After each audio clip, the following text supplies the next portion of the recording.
A Russian civil rights activist has made a startling claim that Russia is recruiting prisoners to fight in Moscow's continued war on Ukraine. Suspects and defendants are being recruited with the promise that in exchange the authorities will drop criminal proceedings, said Olga Romanova, a Russian civil rights activist based in Berlin, on a Facebook post. She also cited examples from pre-trial detention centers in the Moscow area.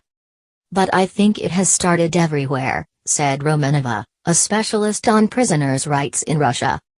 Moscow depends on volunteers as general conscription has not been introduced to fill the ranks of its armed forces fighting in Ukraine, in the invasion that began on February 24, reports the DPA news agency.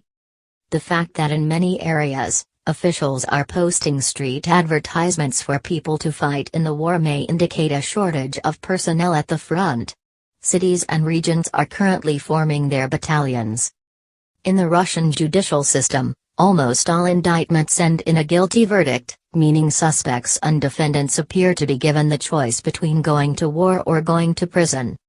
The founder of Gulaga.net, a project created to combat violence in Russian prisons, Vladimir Osachkin, confirmed the recruitment practices in prisons from France, where he is living in exile.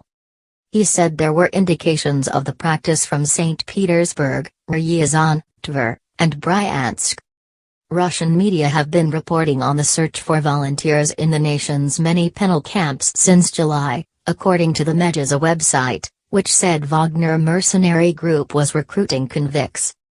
Yevgeny Prigozhin, a wanted Kremlin businessman and backer of Wagner, personally recruited volunteers in prison camps, the Meduzа website reported. The prisoners were said to have been promised monthly pay of 100,000 rubles, $1,625, along with bonuses, payments to their families in the event of death, and an amnesty.